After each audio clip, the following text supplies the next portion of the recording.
said everything already, right? So, but yeah, it's Mota, and it's just been incredible listening to you. And I'm kind of like, well, that's my presentation. That's my presentation. So I think what I'm going to try to do, just from my perspective, is just really share a little bit about our journey that we've been on from a brand perspective, and just really around, how we perceive this piece, Nabila, around purpose and how that comes to life for us.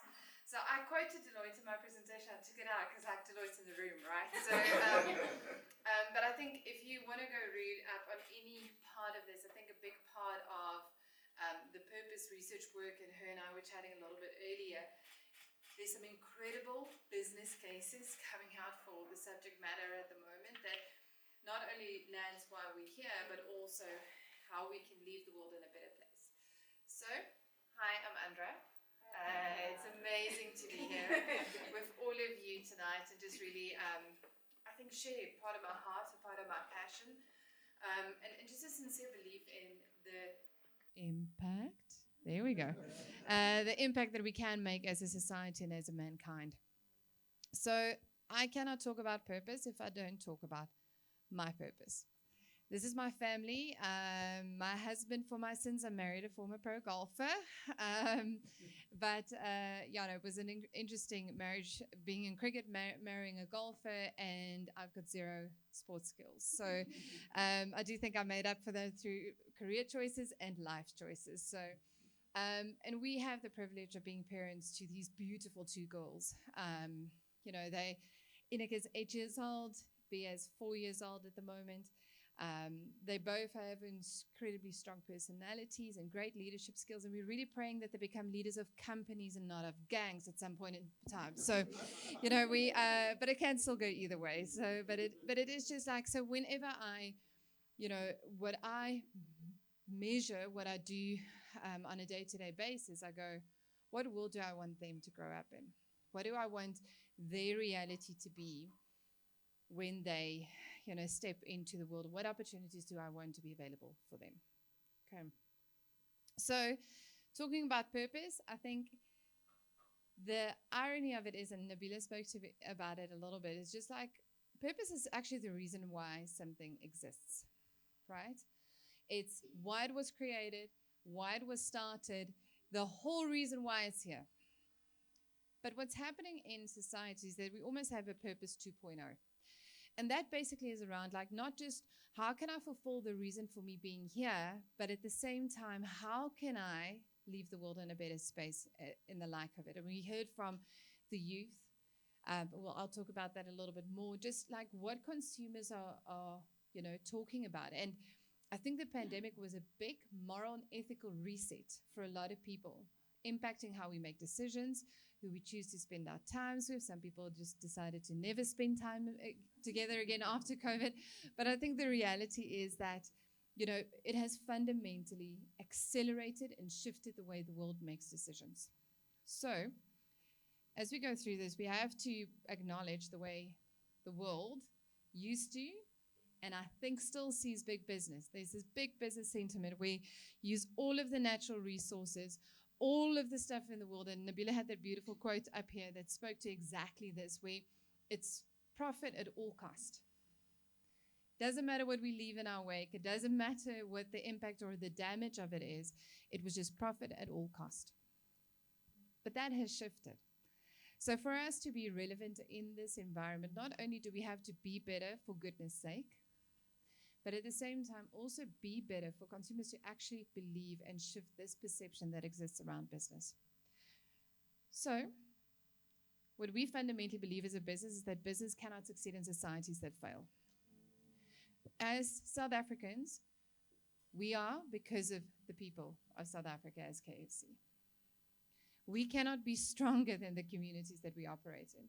So if we do not impact society, and if we do not have a fundamental shift in the role that we play in society, we are actually missing the point, and we will become irrelevant. Nabila and I were chatting around the fact that it's licensed to trade. It's not just a nice to have anymore. It's not, CSI, hand over check, you smile, you walk away, right? Give them money. It's almost like you've paid your conscience. It's not that any longer. It actually has to be a fundamental impact. The Edelman Trust Barometer last year alone said that people are not looking to NGOs even anymore, or to the media, or to government to solve societal problems, but they are keeping businesses accountable. And that's what we have to realize and take the challenge on at the moment. So this is why. The youngest continent in the world, 19 years, average age in the African continent. So what is the challenge for a 19-year-old in this continent? When you look at 60% unemployment rate from a youth perspective in South Africa alone, we're talking core youth 16 to 24, we have to understand how hard life is for a young human being, not just from a financial perspective, from an opportunities perspective, but at the same time also from the perspective of mental wellness, health. How do we actually make life better for the youth of Africa? So here's the reality in Africa. The richest 10% own 71% of the assets. That is still very true. So the disparity between those that have and those that have not, and the divide and the inequality is still rife in this continent. Women earn 30% less than men.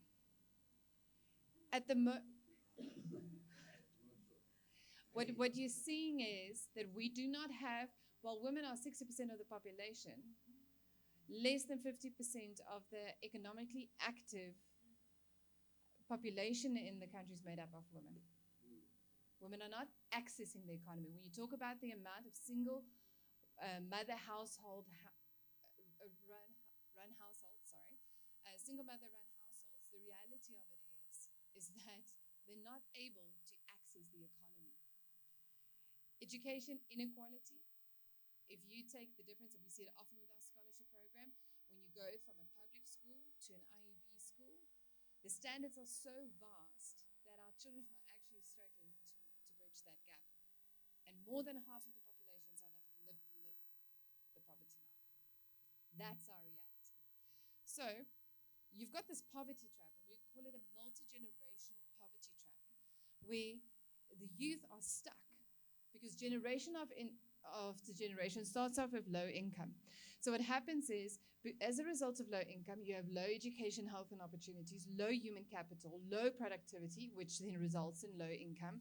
It then gives you low economic growth, low investment, low saving, which gives you low income.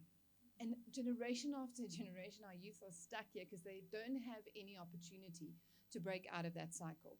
So what we believe as KFC is, if we can break the cycle, if we can liberate the youth and give them access to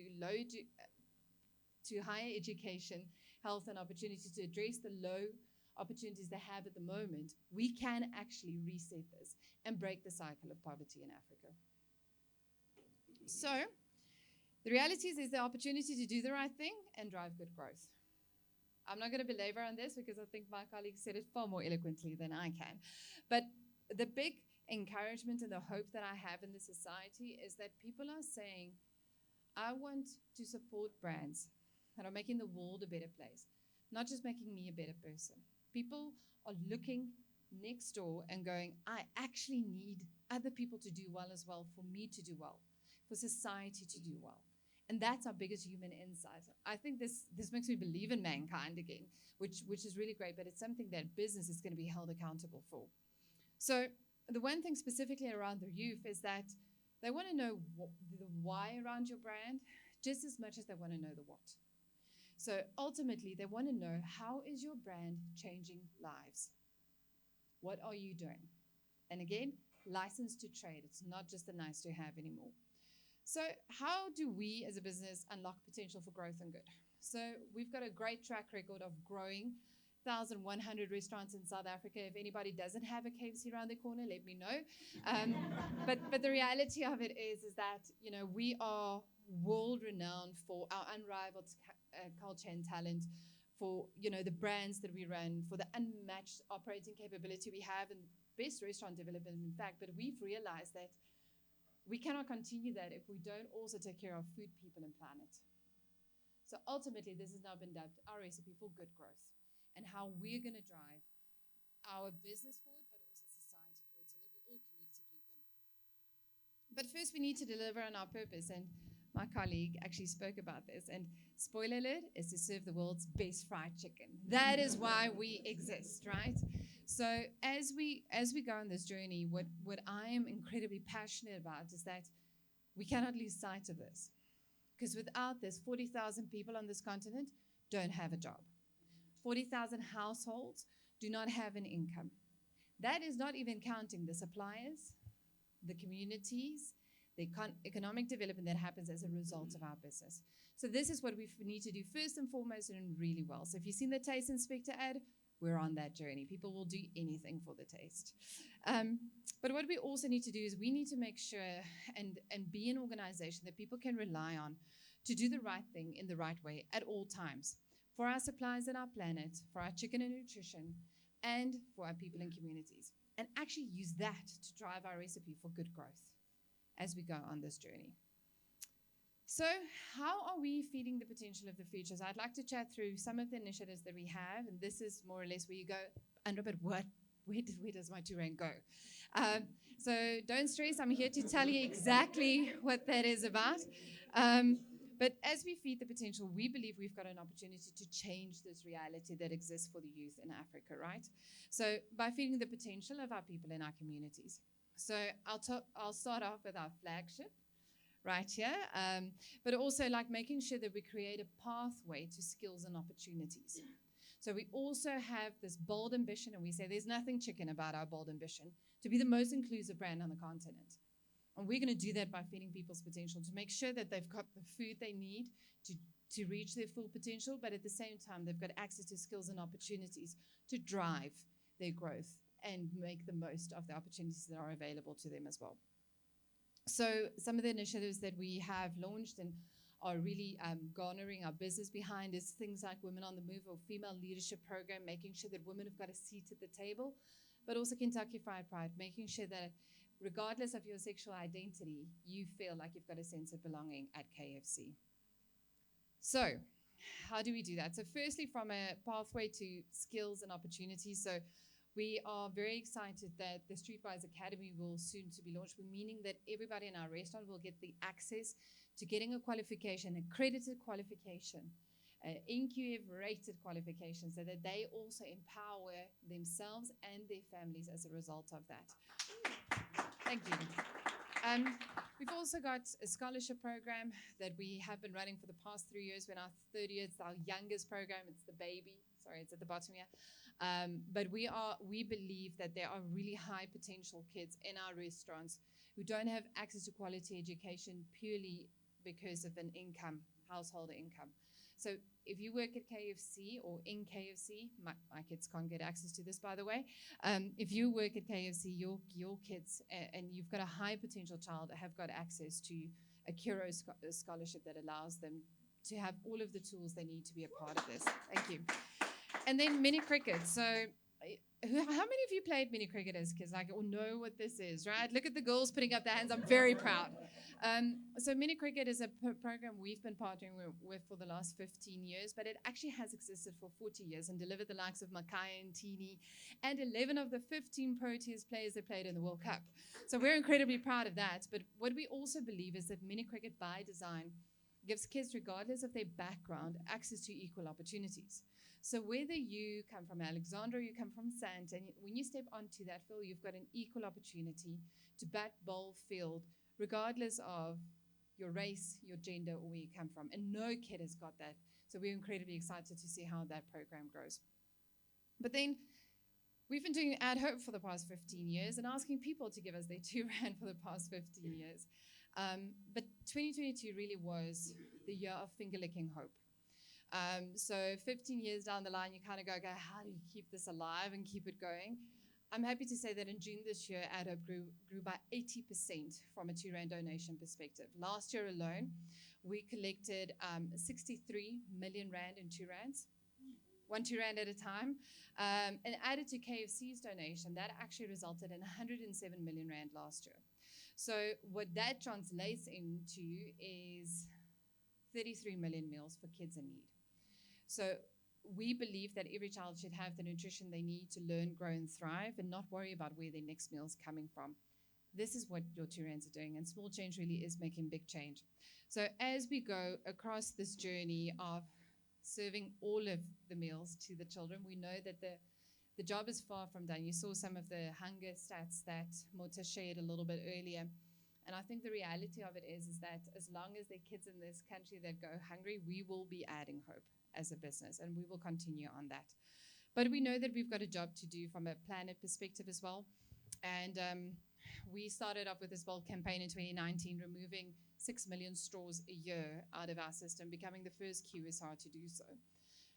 But what I'm incredibly proud of is that we didn't just remove the straws, we also built the capability for production locally so that other QSRs and businesses can also access that and, be better for the environment, because that development and R&D obviously takes significant investment. So we're incredibly happy with that. But since then, we have actually removed 500 tons of single-use plastic annual tonnage from our packaging portfolio. So you can eat KFC and hold on to that beautiful red box with the greatest pride, knowing that it's been sustainably sourced, that it will go back into the waste circularity, and that, safely we will make sure that we keep on doing our part for the planet as well. So what we believe is that this isn't just, we're just not African, we're African, right? There's something around the mindset in Africa, this can-do attitude, that we persist despite the challenges that exist in this continent. Mota was talking about these challenges, and I was like, we really are strong, hey? We are surviving all of this. But we believe that when you couple the African mindset with the spirit of Ubuntu and collective impact, that we can actually overcome all of the challenges that are facing us from a societal perspective. And I think ADO was one of the best examples of that together we are actually doing the most for the kids out there. So as we go on this journey of putting these together, we will be an unstoppable force from a country perspective. And we believe as a business that the potential in Africa we haven't even begun to tap into what truly can be achieved on this continent. So I'm going to share a little bit, just a summary around some of the initiatives we have and what we believe as a business. KFC. That I don't know how to fix. So IT, did they go? Yeah. All right. We'll send it to you guys after. But without any further ado, thank you very much. Thank you for allowing to share a bit of my heart, a bit of why our business is incredibly passionate about it. And, just thank you again for this incredible opportunity.